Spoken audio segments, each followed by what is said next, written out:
Welcome back to the channel. Today we are working on a Range Rover, what is this? Range Rover Vogue? And the wheels are in well need of some TLC. Pretty bad shape, so there's a lot of dirt and grime. There's actually a bit of mud on the tyre tread there, and I can imagine these wheels haven't been cleaned for a long time, so a lot of brake dust, a lot of build up. We're really needing to bring out the heavy boys today to get these wheels looking sharp. So we're just going to go through our normal deep cleaning wheel process. We're going to use a whole bunch of different products on the wheels today. It's not quite as simple as just spraying straight up like a brake buster, yeah, where you can do an all-in-one clean. And we typically do use brake buster for maintenance cleaning, but we've got the Maniac wheel and tyre cleaner here because this is a bit of more of a heavy-duty wheel cleaner, and you've got a couple of things in there as well. Yeah, we've got the detail coat iron remover, and we've also got CarPro Re-Tyre because we're going to need to give the rubber a pretty deep clean on here. So definitely, we can't get away with the all-in-one product today. We're going to have to hit it with a few different products. And we've got it diluted 1 to 5 in the foam can for the heavy winter dirt, because it's winter here as well. So just how we would normally clean the paint, where we do basically foam it on, let it dwell, rinse, foam it on, then get into our contact wash. I'm going to do the same here on the wheel. So I'm going to spray on our tyre cleaner onto here.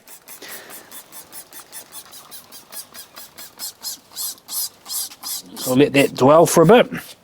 Bit of iron remover on here.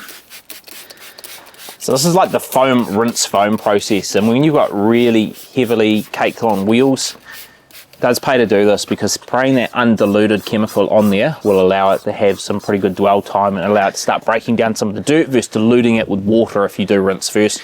Obviously, if you're doing normal maintenance wash of your wheels, it makes sense to just rinse first, but we're not dealing with some normal wheels here.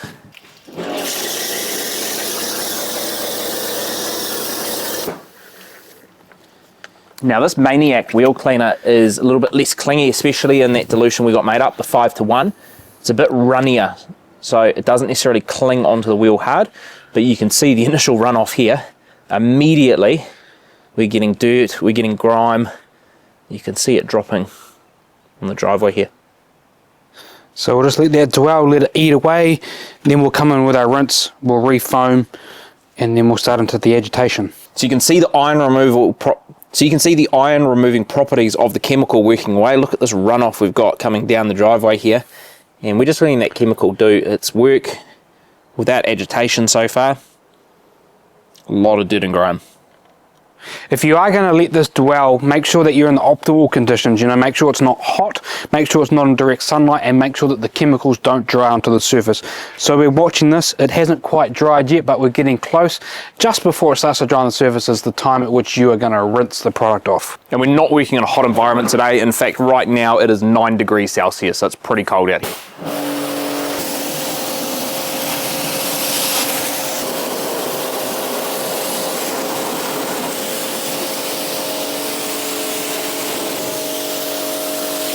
So we haven't even touched the wheel with any of our tools yet to agitate, and as you can see, we've already got a wheel that is looking much, much cleaner because we've allowed that chemical to do the work.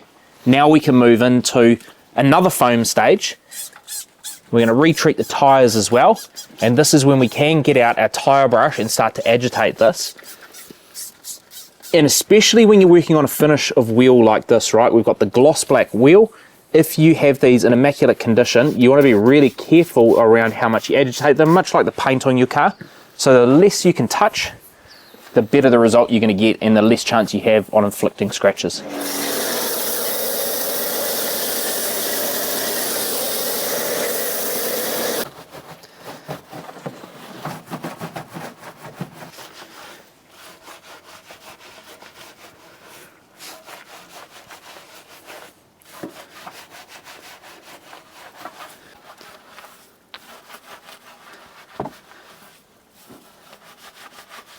So when we're thinking manual agitation for our wheel cleaning, there's a few different tools that we use. So obviously you've seen Glenn use that easy detail brush. We use that to do the wheel arches, get behind the wheel spokes here as well, so we can get a deep clean on the back of the wheel. Then we've got the mitt that Glenn's using right now, so we use that to clean the face of the wheel, get in as much of these tight areas as we can. And then the other two tools that we use is a lug nut brush. So we use that to clean around the lug nut area, but it's also really handy to get in some of these areas here where you struggle to get the lambskin mitten. And then we've also got the tyre brush. So we use that to agitate the tyres, get those looking really nice, and it can be handy as well. You can use it in some of the areas behind the wheel arches if the Easy Detail brush didn't quite get in there.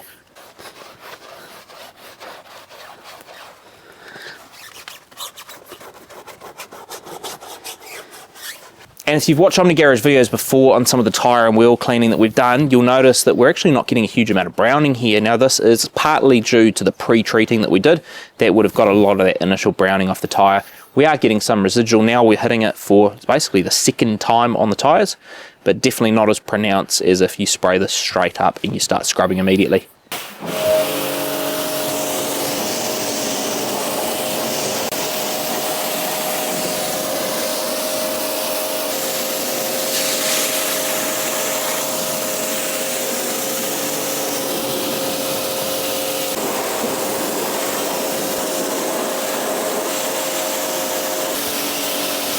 Just a key tip, if you are using iron remover, especially when it drops down onto the driveway, you want to make sure that you rinse it off really well, because the iron remover can start to react with any sort of, I suppose, rust particles or anything like that on the driveway and leave little orange spots everywhere.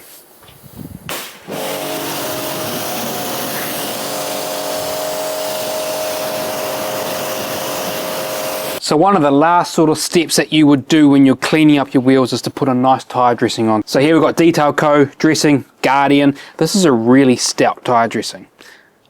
We've done a test on this product actually, and it lasted over a month. So that video is not out yet, but I can tell you the results of it. And yeah, you definitely get a month or so with this product. It's really glossy to start with. So I would recommend that you apply it on.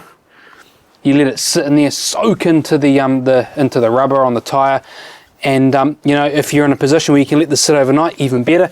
And then I'd come back with a nice microfiber and just sort of level it, I suppose, or rub off all the excess product that hasn't absorbed into the tyre, and you're going to be left with a nice matte finish on your tyre, because no one likes shiny tyres. You've got to have matte, I reckon.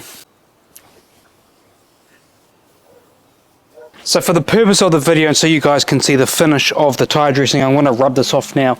Although in the perfect world, I would want to let this sort of dwell and absorb into the tyre overnight. You can do multiple coats of this as well if needed, but even though you've removed this relatively quickly, we've let it sit there for about 5 minutes on the tyre, you still get that really nice satin finish. It's not glossy, we don't have that glazed donut look, and you can see the difference on the front tyre that's been flattened out versus the rear tyre here.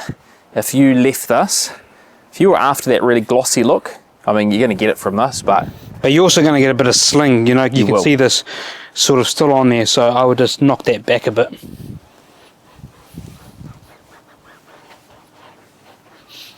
And that leaves you with a nice satin finish on the tyres.